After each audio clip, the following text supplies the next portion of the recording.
Mira, 8e jour, toujours présent, toujours motivé. Les douleurs, c'est un peu moins de douleur, il faut avouer. Par contre, le souffle toujours un petit peu difficile, même si c'est mieux.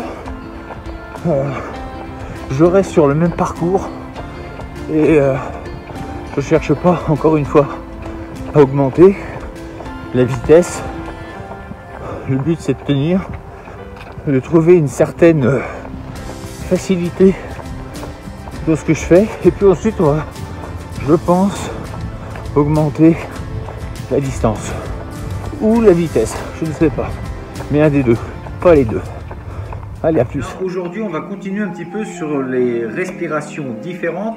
On va en prendre une, donc celle qui est la plus utilisée, la plus commune. On inspire par le nez, on expire par la bouche.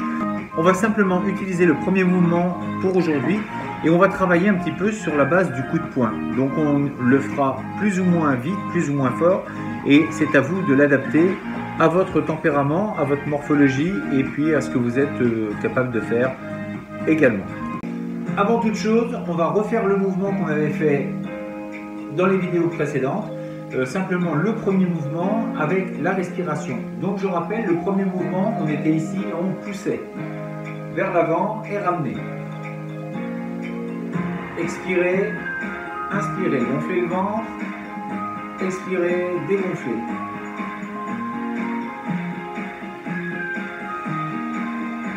Donc si je fais de profil,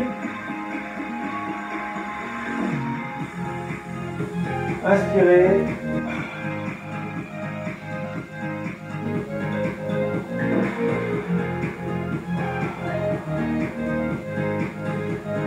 on va faire la même chose maintenant mais avec un seul bras.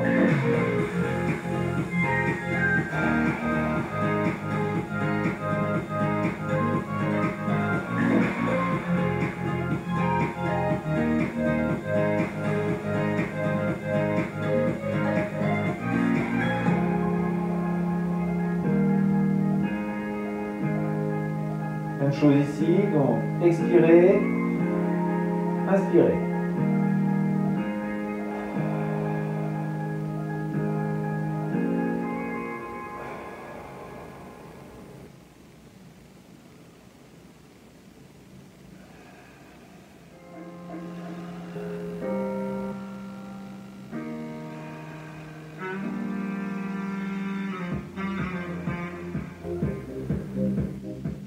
Expirez, rentrez le ventre, gonflez, inspirez.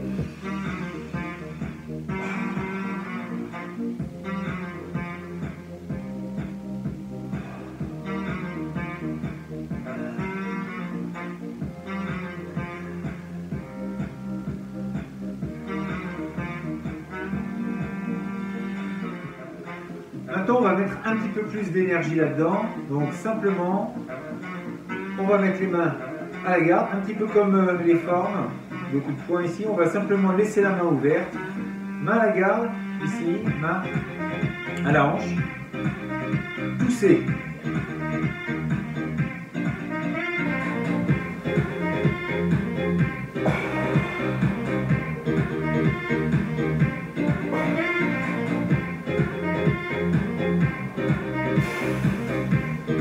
Donc là, le but, c'est de vraiment faire comme s'il y avait une résistance en face.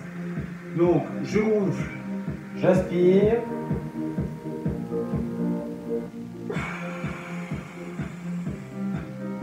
En contraction, essayez de pousser comme si on avait un mur ou quelque chose qui résiste. On va pousser sur cet élément. Donc bien sûr, c'est mental, mais votre bras va résister, va aussi être en contraction. Gonflez.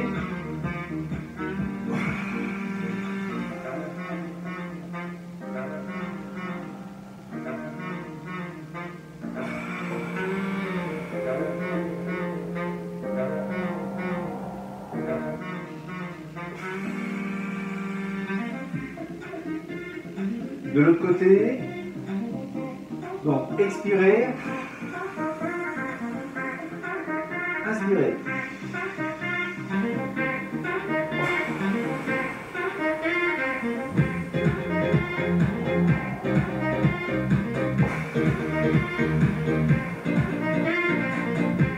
faites pas trop longtemps, faites-le 3, 4, 5 fois grand maximum au début.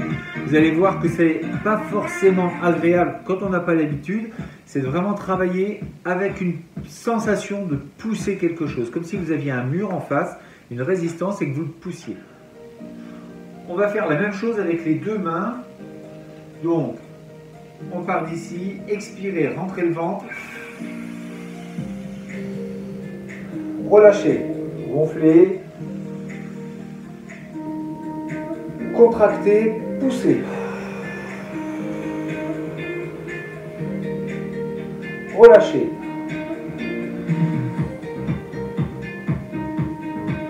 Contractez, rentrez le ventre.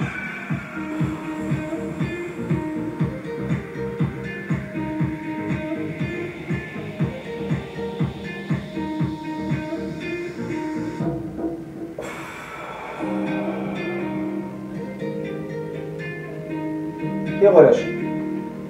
Je le répète, ne le faites pas trop longtemps, faites-le 3-4 fois, histoire de tonifier un petit peu les bras. Maintenant, on va mettre un peu de mouvement là-dedans, on va relâcher. Prenez une posture tranquille, normale. Descendre légèrement, comme si vous vous asseyez un petit peu. Et là, on va venir donc donner une forme de paume. Donc c'est un côté un peu tonique. Donc on va gonfler et relâcher.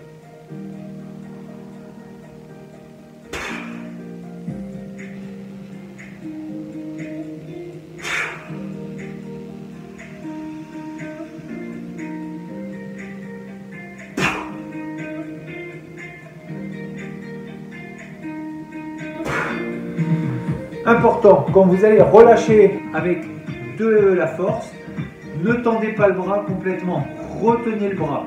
Donc vous êtes ici, quand vous allez lâcher, maintenez le bras, n'allez pas le claquer comme ça, vous allez vous animer au niveau des tendons et claquer les articulations dans le vide, c'est pas bon. Donc retenez le bras.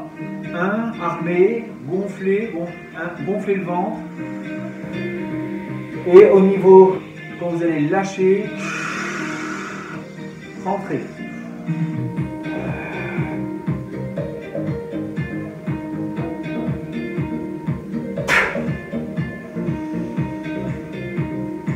Essayez vraiment d'y aller tranquillement. Quand vous revenez, concentrez vraiment, gonflez le ventre.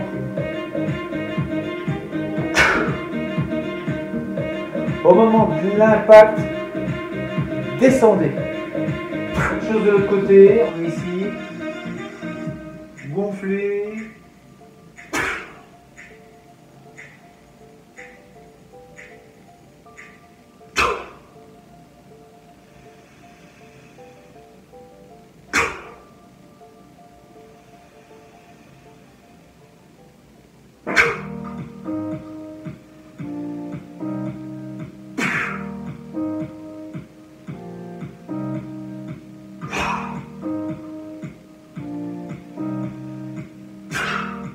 Dernier exercice, on va relâcher tranquillement, mais toujours avec le côté tonique, mais droite et gauche qui se suivent. Pour certains, ça va peut-être vous rappeler Wing Chun. C'est pas Wing Chun, là c'est simplement on reste sur le même type de travail, sauf que là on va recentrer. Et oui, effectivement ça y ressemble, mais c'est pas Wing Chun. Donc je gonfle, je relâche. Je gonfle, je relâche. Je gonfle. Je relâche, je gonfle, je relâche. Inspirez, je gonfle le ventre. Expirez, je dégonfle.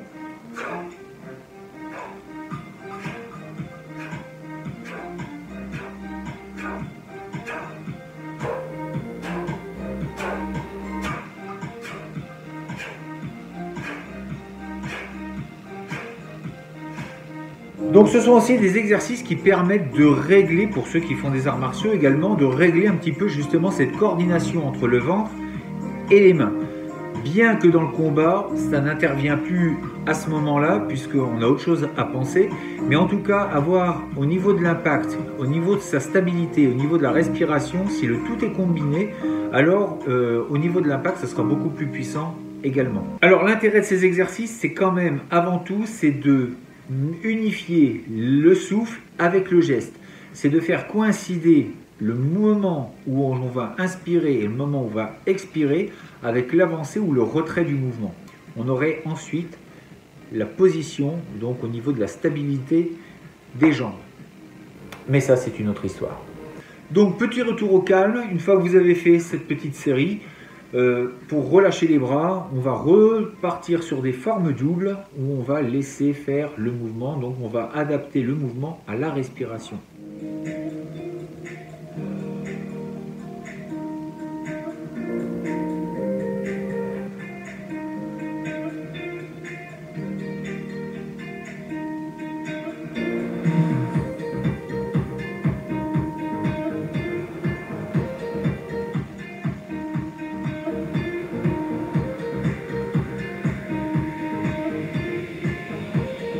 On va faire comme des cercles, comme s'il y avait un cercle.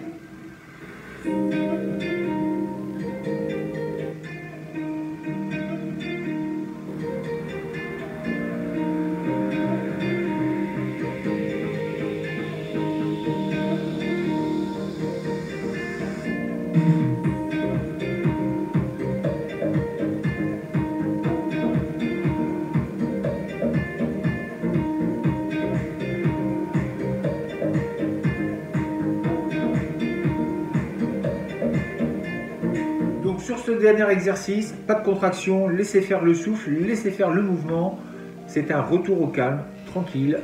Et puis, eh bien, bonne pratique. S'il y a des questions, n'hésitez pas à les mettre dans les commentaires. Je suis ouvert à toute critique, encore faut-il expliquer. Je vous dis donc à demain pour de prochaines aventures. N'oubliez pas de vous abonner, de mettre des pouces bleus vers le haut si ça vous chante. Si ça vous chante pas, eh bien tant pis. Tant pis pour moi. Je vous dis à demain, restez en forme. Je vous dis d'ici là, restez fort, restez beau et surtout, restez bienveillants. Ça tienne.